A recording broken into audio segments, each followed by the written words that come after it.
Desde Alaska hasta la Patagonia, entérate de todo lo que pasa en nuestra América. Bien, y ya estamos de vuelta con nuestra segunda parte del programa, en nuestra emisión número 732. Les confieso, hemos ido ajustando nuestras transmisiones, los equipos. Por cierto, iba a acomodar algo que no le dije a Aurelio fuera del aire, así que se lo voy a decir ahora acá, ya que estamos en familia. Vamos a colocar a Aurelio la jirafa, como le llamamos nosotros acá, porque está pegando del paral. Pero bueno, eso es parte del ajuste técnico que tenemos nosotros por acá. Darles la bienvenida a los que se están incorporando en este momento. Los que me están viendo en vivo y están compartiendo sus comentarios, sus opiniones, una bienvenida especial porque estamos transmitiendo, es la segunda transmisión desde mi página o mi perfil, mejor dicho, mi página en Facebook, para hacer más fácil el acceso. Ustedes saben que mi perfil personal ya no tenía capacidad para aceptar más amigos, el perfil personal siempre es mucho más limitado, ahora no. Ahora tenemos nuestra página de Facebook y les invito a seguir a aquellos que nos están escuchando a través de Radio Cumbre, a través de Fusión FM en Houston, de CNC Florida Central acá en Orlando, Florida, o de Ideal Radio FM en Málaga, España, a colocar Vladimir Kissinger, América es noticia, y les va a aparecer mi página pública. Les invito a darle seguir, me gusta y seguir, por supuesto, para que les llegue la notificación de manera oportuna. Hoy hablamos con Aurelio Useche, exdirector del Banco Central de Venezuela, sobre el paquetazo rojo que lanzó Maduro el viernes pasado. Hoy en América es Noticia colocamos en Bajo la Lupa a... Y hablando justamente del tema del paquetazo, Aurelio, te comento, muchísimos, digamos, grandes amigos han colocado mucha información, sus comentarios, así que si te parece vamos a incorporarlos también a la discusión. Elena Madán nos dice, buenas tardes, después de haber, 10 minutos buscando la página, qué bueno que ya estás con nosotros, yo sé que está pasando eso en este momento. Por ahí nos dice Elena, el desastre que ha informado Maduro el viernes es una medida política, es comunismo puro y duro, importado desde allá. Escuchándolo, parecía que le habían anotado las palabras y le dijeron, ahora utilízalas como quieras. Por ahí Gabriel Moraga también nos saluda desde Chile. Elena nos completa la idea diciéndonos que está segura que los seguidores, el tema de la conexión del programa, poco a poco vamos a ir acomodando ese asunto para que todos puedan estar conectados. Ernesto dice, cuando quieras hacer efectivos tus petros, te enviarán al yacimiento con un frasquito para que cobre. Será un poquito de petróleo. Oilda Fernández dice, al fin me pude conectar, qué bueno que ya estás por allá. Claudia Aldunate también desde Bolivia nos saluda. Enrique dice, pero él dice que le lleven la nómina que él pagará por los próximos 3 meses. Y fíjense que vamos a entrar, vamos a ir uniendo sus comentarios con los aportes de Aurelio. Y es justamente el segundo punto del que quiero hablar, el tema del salario, Aurelio. He hablado con muchos empresarios pequeños y medianos y me decían, hey, el que mejor ganaba, te ganaba hasta 100 millones de bolívares, que era muchísimo más del salario mínimo. El salario mínimo sin el Cesta Ticket estaba calculado en 3 millones de bolívares. Con el Cesta Ticket, un poco más de 5 millones de bolívares. Ahora, pues el régimen de Maduro, yo me resisto, como ves, a decirle gobierno, el régimen de Maduro ha insistido en... se ha lanzado un aumento de 5.900%. Es el aumento concreto que pasa de este monto al equivalente en bolívares de los fuertes a 180 millones de bolívares. Entonces, pues, mi productora desde Argentina me enviaba videos y quiero tu experticia porque tú viviste aquella situación del 83 con un paquetazo que también influyó en la sociedad, en la población de ese entonces, y quiero que la compares con la de ahora, ¿no? Pero en esos videos que compartía mi querida productora, veíamos sobre todo adultos mayores en la calle, porque te cuento, el reporte que nos ha llegado de Venezuela es que la gente, todo está cerrado, la gran mayoría de los comercios están cerrados, la gente no está en las calles. Es decir, cuando la oposición habla de implementar un paro, el paro por defecto ya está instalado. Y el paro, uno de los grandes actores ha sido el régimen de Maduro. Pero entonces escuchábamos a los viejitos decir, hey, no tenemos ni idea, asumimos que es que ahora voy a tener que cargar menos billetes en el bolsillo. Algunos pues de pronto con la incertidumbre que voy a ganar 180 millones de bolívares o 1.800 bolívares soberanos. Hay una gran confusión y detrás de la gran confusión, Aurelio, y a todos los que nos acompañan, hay dos dramas muy grandes. El primero tiene que ver con que aquellos que ganaban mucho más del salario mínimo, probablemente ahora no van a poder ganar el equivalente en el salario soberano, comenzando porque el aumento fue tan dramático, 5.900%, que muy difícilmente alguien que te venía ganando 50 veces más del salario mínimo te lo puedan subir al porcentaje actual. Es decir, va a desmejorarse la calidad de vida de aquellos que ganaban un poco más. Este es el primer elemento. Y el segundo es que llevándolos a todos para abajo, todo indica que ni siquiera meses, que ya arrancando este martes, el golpe de la inflación se va a sentir con muchísima fuerza, porque el gobierno te dice, o el régimen te dice, bueno, no, es que yo te voy a pagar, no sé si viste esa parte. Maduro ha dicho que ellos van a pagar durante 3 meses. Un bono. No, el bono ya lo lanzaron. Lo que van a pagar durante 3 meses es el diferencial. Si tú tienes una empresa con 10 trabajadores que los 10 te ganan salario mínimo y te ganaban los 5 millones y ahora van a pasar a ganar el equivalente a 180 millones de bolívares, el régimen de Maduro, el sistema destruido institucionalmente, económico en el país, estatista, pues te va a pagar la diferencia. ¿Qué capacidad, si ni siquiera tiene capacidad para honrar sus compromisos de cara a la administración pública, si además tú lo has dicho, el propio Maduro ha hablado de disminuir, de reducir el déficit fiscal, habla de reducir aumentando los impuestos, ya lo comentaste también, y además reconoce que lo que le decíamos durante tanto tiempo era cierto, que prendían la maquinita para imprimir. Entonces supuestamente eso no lo van a hacer. Sabemos que van a continuarlo haciendo. ¿Cómo puedes tú disminuir el déficit fiscal? ¿Y cómo puedes hacer para que el salario no se pulverice? Porque el salario pasó de $1 a $30 mensuales. Y te completo la idea para darte la palabra. Escuchaba hoy a Delcy Rodríguez decir, temerariamente, como suele ocurrir con los hermanos Rodríguez, que Maduro había rescatado la capacidad de pago de los venezolanos. Te pregunto, tú eres experto en el área económica, tú fuiste director del Banco Central de Venezuela. La estabilidad económica, el equilibrio monetario, los salarios, la capacidad de pago de los venezolanos se puede decretar. Un presidente tiene la capacidad de poder hacer eso.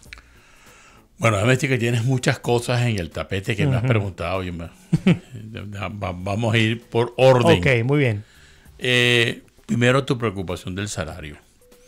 Yo la pregunta que hago es ¿cuánto cuesta la canasta básica en Venezuela? Ahí yo me acuerdo que había la Federación Venezolana de Maestros, Sendas, tenía correcto, una persona, no me acuerdo el nombre, que hacía un ¿cuánto cuesta esa canasta básica? Porque lo que yo he escuchado siempre es que la canasta básica sube por el ascensor y los salarios mínimos se suben por las escaleras. En el mejor de los casos. De manera que el salario mínimo la gente no le alcanza para cumplir la cesta básica.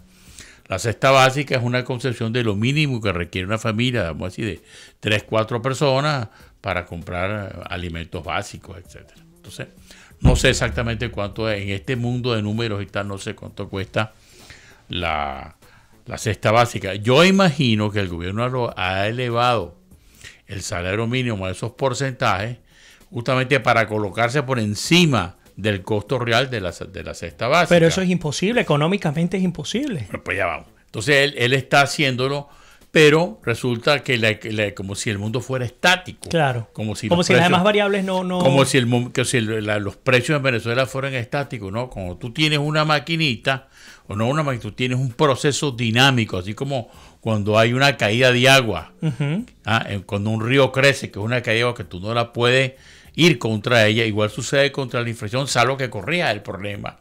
Aguas arriba. Aguas arriba, qué buena metáfora. Entonces aquí estamos igual. Entonces, por eso repito la idea de que este es simplemente un salto cosmético para las personas. Después, tú mismo contestaste, pero voy a coincidir contigo. Si tú le vas a dar un bono a las empresas para que el pague el salario, ese bono es un ingreso fiscal. Entonces tú no estás reduciendo el déficit fiscal. Estás incrementando. Tú lo estás incrementando y no tienes cómo cubrirlo, no tienes cómo financiarlo.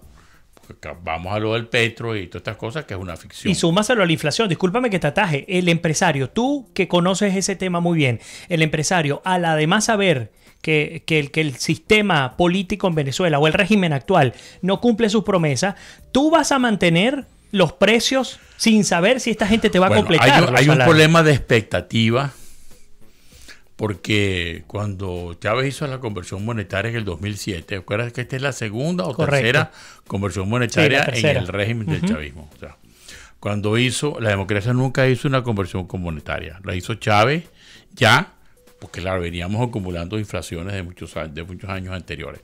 Pero en todo caso, que era, ¿cómo se llamaba? El Bolívar de Chávez en el fuerte. El Bolívar fuerte ya no es fuerte, ya que son estos bolívares que están devaluados ahora, que a su vez se devaluaron en 1000%. Bueno, yo creo que no hay sustitución de la economía real por la economía contable. La economía real es que en Venezuela no hay ingresos suficientes de exportación para mantener la actividad económica del país. El país no genera recursos suficientes para mantener al gobierno. El gobierno le pesa mucho a los venezolanos. Anteriormente, el gobierno se financiaba porque había unos ingresos externos que los transformabas en bolívares y podías pagar un sector público sobredimensionado. Pero ahora ya se acabó el ingreso de exportaciones petroleras transformadas a bolívares, se acabó. Inventaron esta ficción del petro, pero eso es una ficción, eso yo no sé cuánto durará eso, porque eso es imposible, porque los petros no es una moneda de circulación, vamos a lo mismo, están respaldados por unas reservas de la faja, de unos yacimientos de la faja que no tienen valor, porque la reserva de la faja tiene valor en cuanto tú exportas, exploras y sacas. Pero a nivel del piso el valor es mínimo. Y te falta algo más que agregar. Se está violando la Constitución, porque son riquezas no extraídas. Y por Constitución, por ley, tú no puedes comprometer, porque es una especie de emisión de la deuda lo que está ocurriendo. Porque estás utilizando recursos que no dispones para crear algo. Es todo una tramoya, digamos, monetaria, vamos a llamarlo así. Entonces, no es posible que esto tenga éxito. Vamos a empezar. E insisto, ¿cuáles son los objetivos? Dice, vamos a batir la inflación. Bueno, ¿hasta qué punto vamos a batir la inflación? ¿Cómo vas a hacer con el refinanciamiento de la deuda externa? De manera que estas son medidas que el único efecto práctico es el poner unos billetes nuevos a circular y la gente no tiene que dar. Ese es el efecto práctico, que como este es un gobierno que tiene la característica de que todo lo que hace lo hace a medio palo, al estilo mediocre, no lo hace mal, pues esa transición entre que salen los billetes nuevos y entran los billetes nuevos y salen los viejos, en vez de durar una semana, va a durar no sé cuánto, pues ya dijeron que el bolívar otro iba a durar porque se enredan en la demagogia. Esa es la verdad. Entonces, estas son medidas que no conducen a nada. Sin duda. Incorporo, de hecho, comentarios sobre este tema. Antonio dice, como corolario, el salario será bursátil y su referencia será el barril de petróleo. No habrá estabilidad laboral. Eso es otro elemento más. Porque si se supone que estás anclado al petróleo, pues fluctúa además en función a variables externas completamente, que no puedes controlar. Yo le contesto al señor que en Venezuela no hay estabilidad laboral de hace muchos años. Porque en un país que tiene recesión económica no hay estabilidad laboral. Lo que pasa es que él se refiere a la estabilidad laboral, a las previsiones de antidespidos de la ley del trabajo.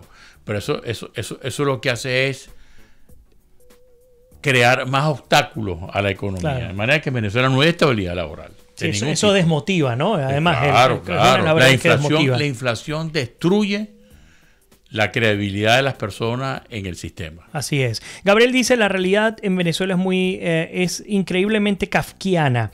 Muy bien, lo dijiste en una transmisión pasada, Maduro más que tonto es despiadado. Fuerza Venezuela. Por ahí nos dice Elena, el socialismo encima con un equipo de ineptos no funciona. Enrique Lozada dice, la gente no quiere cambiar o eliminar esos beneficios.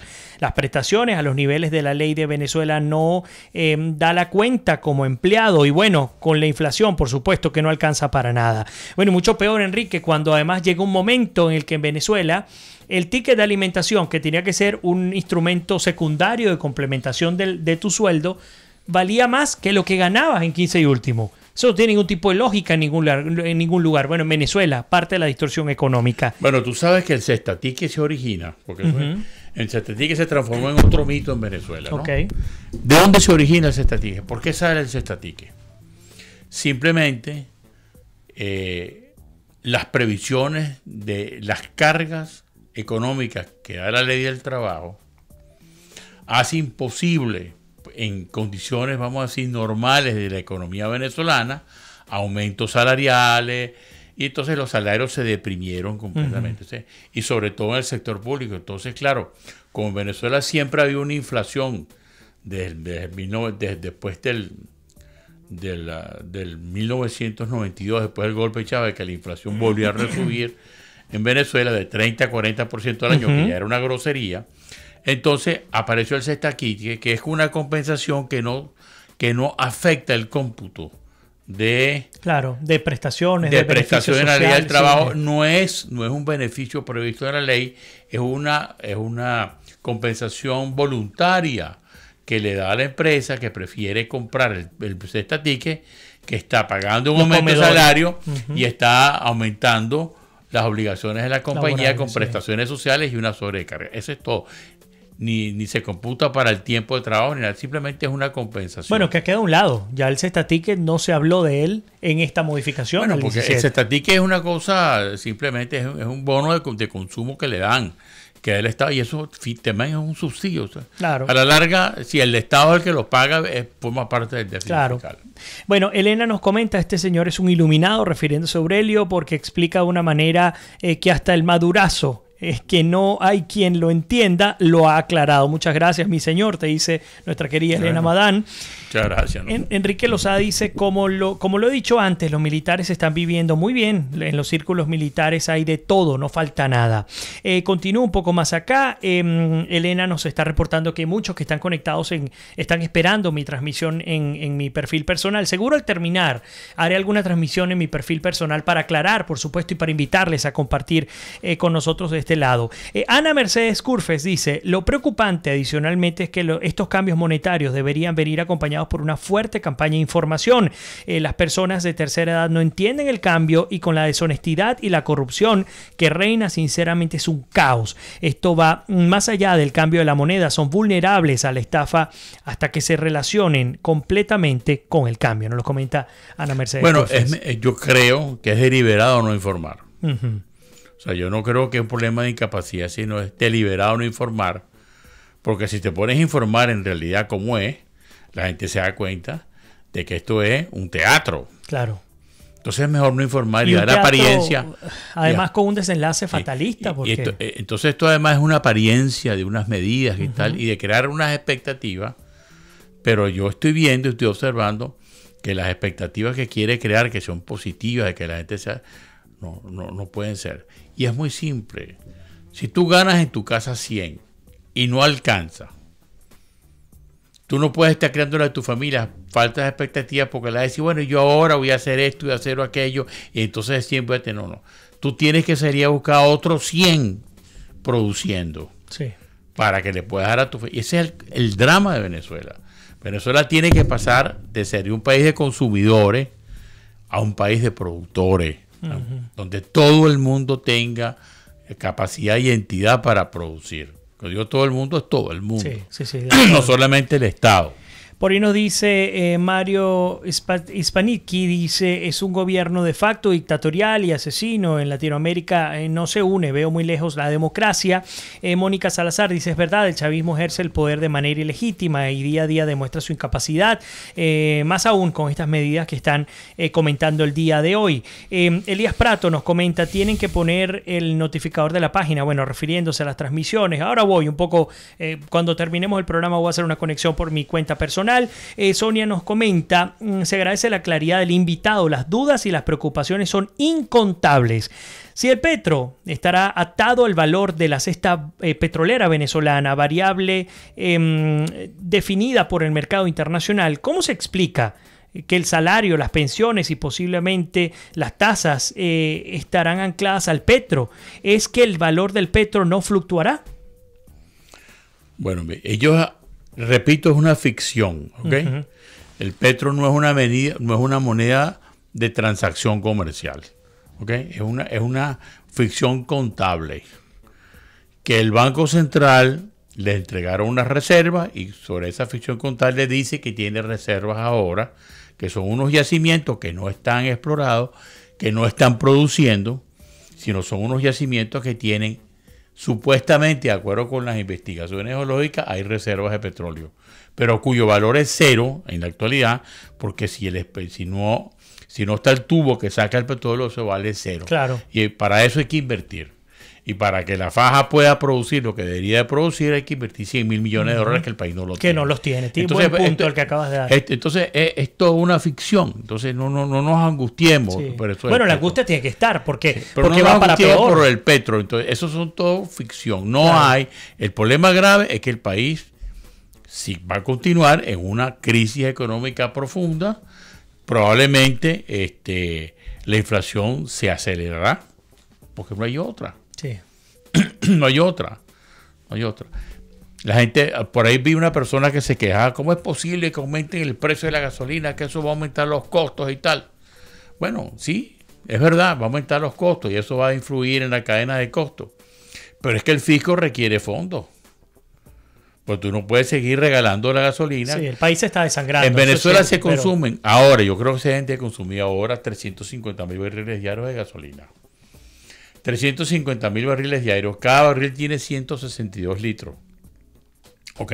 ¿Cuántos litros son esos diarios de gasolina? Ponle $1. Sí. ¿Entiendes? Porque además se produce gasolina y se la venden en el exterior. Correcto. Y le importa a Venezuela a precios comerciales internacionales.